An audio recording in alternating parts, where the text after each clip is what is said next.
Well, joining us now to unpack the story is Kgomotso Ramolobeng. She is the chairperson of the Correctional Services Committee. And Kgomotso, welcome.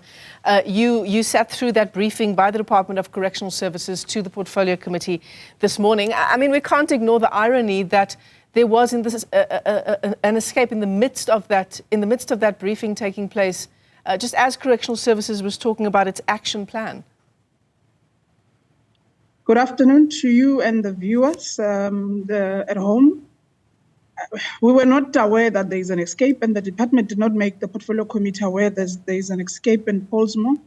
We just learned now, which is shocking, and it's an irony, like you have indicated. In the midst of them presenting to the Portfolio Committee the escape strategies and how to prevent escapes across correctional facilities, and then this happens in the midst of that. Yeah, absolutely. It's quite, but we'll get details. We've requested the National Commissioner to provide details on the recent escape in Pollsmoor and what is it that they're going to do. So we'll get an update within an hour or so, because they've left the Portfolio Committee rushing to Pollsmoor, as in it's not far, it's still in Cape Town. So we'll get an updated report on it as to what is currently happening and whether the suspect has been apprehended.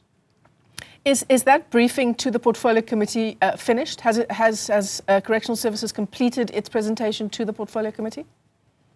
Yes, they did. The Portfolio Committee started at 10 o'clock. It adjourned now at 1. We just had from 1 o'clock until now at 1:30. We just had an internal Portfolio Committee with members only outside the department, but they have been here since 10 o'clock until 1, taking the Portfolio Committee through the remedial action that the public protector would have requested them to do, as indicated by the presenter, which the deadlines were 31st of December, and the second one was the 31st of January this year. So they were taking us through the remedial actions, then the revised strategies as requested. And what are those remedial actions, and who are the people that will answer for, number one, being informed of Thabo Bester's escape in June of 2022, but then only in 2023, the Department of Correctional Services formally opening an escape case?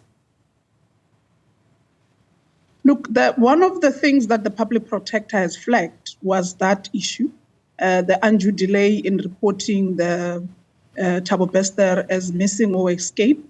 That's why we find ourselves here, or the department finds itself here, reporting on those. And ours as the Portfolio Committee is to make sure that there is compliance to those remedial action as the public protector would have indicated. So one of those is the escape prevention strategy that they must come up with, so that what happened to the Thabo Bester matter does not happen across on that. They have their reasons of saying they did not report the matter in 2023, as it's been said.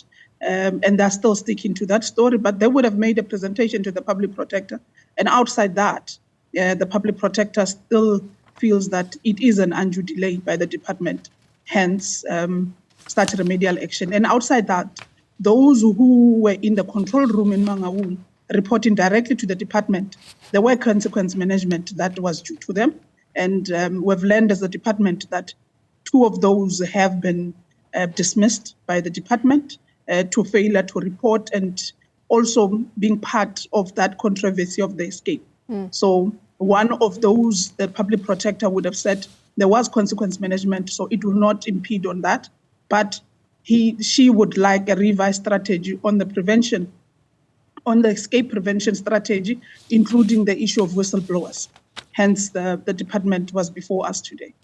So 2 officials dismissed. Will there be any criminal charges pursued? There is the case of Mangaung. It's still it's a sub judice matter. It's still in court. Those who are from the G4S, which is contracted to the department as part of the Triple Ps, are still before the court. And those who have been wrongfully did that deed as officials in terms of the department would have been dismissed. But it's something that we need to pursue with the department, whether those who they have dismissed, who were part of this controversy or this ordeal with Thabo Bester, are they going to be criminally charged or not, outside those already who are before court?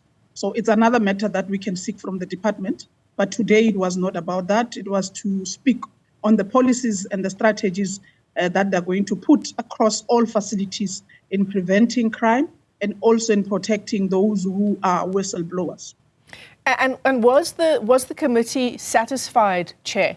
I mean, how do you gauge the efficacy or the thoroughness of these actions that the Department of Correctional Services has presented to the Correctional Services Committee in Parliament?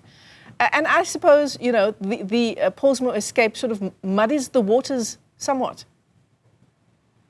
Look, the Portfolio Committee was not satisfied. If it was up to us, if we would have known that there were gaps that the Portfolio Committee would have identified in the two reports that the department was presenting before the Portfolio Committee, perhaps we should have said before the department will submit to the Public Protector to come to the Portfolio Committee so that the Portfolio Committee can interact and engage and also input on those reports. But there were gaps. It's unfortunate that already those reports are submitted. The first one was submitted on the 31st. The second one was submitted on the 28th of January.